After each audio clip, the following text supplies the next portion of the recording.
세상 모든 것에는 보이지 않는 기하학적 패턴이 숨어 있습니다. 오늘 저희가 이 복잡하게 얽힌 패턴의 핵심을 명확하고 역동적인 슬라이드로 하나씩 풀어드리겠습니다. 이게 좀 이상한 질문처럼 들릴 수 있는데요.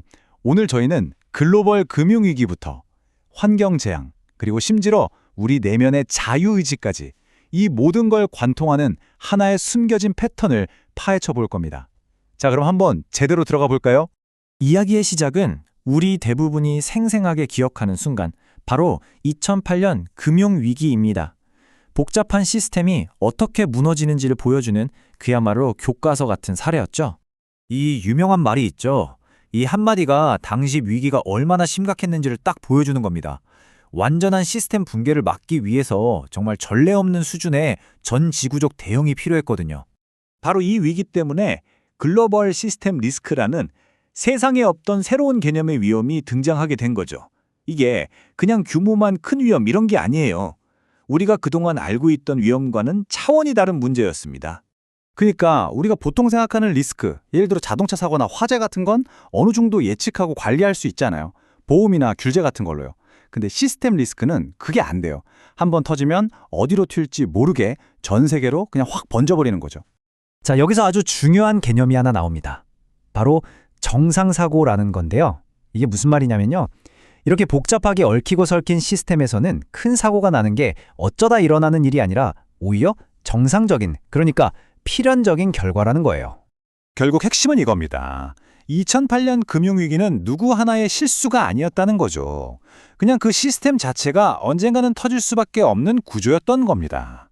그런데 이런 파탄이 비단 금융시장에만 있는 게 아닙니다. 이렇게 하나가 무너지면 연쇄적으로 와르르 무너지는 패턴, 이게 금융시장에만 있는 게 아니거든요. 우리 주변의 다른 복잡한 시스템, 예를 들면 바로 우리 환경에서도 똑같이 나타나는 아주 근본적인 특징입니다. 복잡한 시스템에서는요, 리스크가 단순히 1 더하기 1은 2, 이런 식으로 더해지는 게 아니에요. 곱하기가 됩니다. 증식하는 거죠. 이게 무슨 뜻이냐면 작은 환경 문제들이 서로 막 영향을 주면서 눈덩이처럼 불어나서 상상도 못할 큰 재앙을 만들어낼 수 있다는 겁니다. 전문가들은 이걸 환경 리스크 증폭이라고 부르는데요. 말 그대로 작은 파문이 걷잡을 수 없이 커져서 거대한 해일이 되는 것과 같은 원리죠. 이 표를 보시면 그게 확 와닿으실 거예요. 보세요. 그냥 한 지역에서 가뭄이 들었을 뿐인데 이게 전 세계 공급망을 타고 돌면서 국제 식량 가격을 폭등시키고 식량 부족 사태까지 일으키잖아요. 또 해안가에 홍수가 나면 그 도시의 문제로 끝나는 게 아니라 막대한 경제적 손실로 이어지고요. 심지어 산불 같은 자연재해에 대한 잘못된 정보 하나가 퍼지면 대피가 늦어져서 인명피해가 훨씬 커지기도 합니다. 다 연결되어 있는 거죠. 자, 지금까지 우리는 거대한 시스템, 그러니까 세계 경제나 지구 환경 같은 이야기를 했잖아요.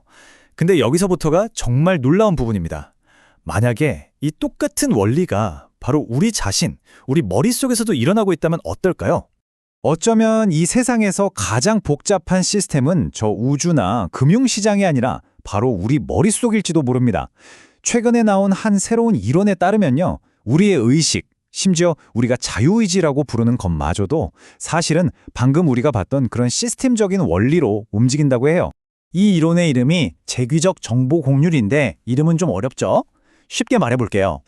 우리 마음을 하나의 거대한 정보의 장, 뭐랄까, 지도 같은 거라고 생각해보는 거예요. 이 지도 위에는 우리가 할 수 있는 모든 생각과 행동들이 수많은 길처럼 펼쳐져 있는 거죠. 근데 어떤 길은 평탄하고 어떤 길은 막 구불구불 하잖아요. 바로 그 길의 모양, 그 기하학적인 형태가 우리의 선택에 영향을 미친다는 겁니다. 이 이론의 핵심에 바로 이 방정식이 있습니다. 와, 보기만 해도 머리가 아프죠? 근데 이걸 다 이해할 필요는 없고요. 그냥 이게 뭘 의미하는지만 알면 돼요. 이건 딱 두 가지 힘이 줄다리기를 하는 상황을 보여주는 거예요. 한쪽 힘은 알파 쪽인데 이건 우리가 하나의 선택에 딱 꽂혀서 그 생각을 계속 밀고 나가려는 힘이에요. 아, 이거 해야겠다 하고 결심하는 힘이죠. 반면에 다른 쪽 힘, 베타 쪽은 우리를 혼란스럽게 만드는 모든 잡생각이나 불확실성이에요. 이게 맞나? 저게 더 좋은 거 아니야? 하는 마음의 소음 같은 거죠. 결국 우리의 선택이란 건 이 두 힘 사이에서 아슬아슬하게 균형을 잡아가는 과정이라는 겁니다. 자, 그렇다면 이 모델에 따르면 우리가 선택을 한다는 건 도대체 뭘까요? 그건 바로 의도적 붕괴라고 부릅니다. 수없이 많은 가능성의 길들이 우리 앞에 펼쳐져 있잖아요. 그 중에서 우리가 딱 하나의 길을 의도적으로 선택해서 그 길로 에너지를 집중시키는 순간 나머지 길들은 마치 존재하지 않았던 것처럼 사라져버린다는 거예요. 마치 도미노줄 여러 개 중에 딱 하나를 넘어뜨려서 정해진 연쇄 반응을 일으키는 것처럼. 그러니까 자유의지라는 게 무슨 초능력처럼 물리법칙을 거스르는 신비한 힘이 아니라는 겁니다. 그보다는 무한에 가까운 가능성의 우주 속에서 단 하나의 현실을 골라내도록 그렇게 설계된 복잡한 시스템이 만들어내는 놀라운 결과물, 즉 창발적 속성이라는 거죠. 자, 그럼 이제 지금까지 이야기한 세 가지 전혀 상관없어 보이던 금융, 환경, 그리고 우리 마음 이 세 가지를 한 번에 쫙 꿰어보겠습니다. 이렇게 나란히 놓고 보니까 뭔가 패턴이 보이지 않으세요?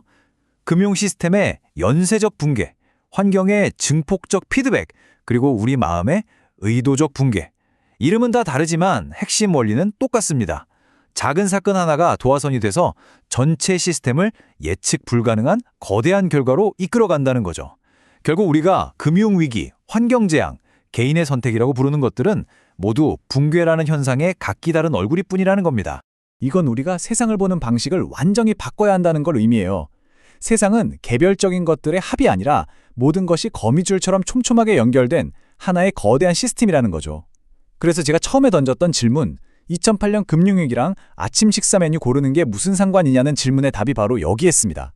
둘 다 수많은 가능성 중에서 단 하나의 현실이 선택되는, 즉 붕괴되는 똑같은 보편적인 원리의 결과물이라는 거죠. 그렇다면 마지막으로 이런 질문을 던져볼 수 있겠네요. 이 세상이 그리고 우리 마음까지도 이렇게 서로 깊게 연결되어 있다면 과연 우리는 위기라는 걸 정말로 예방할 수 있을까요?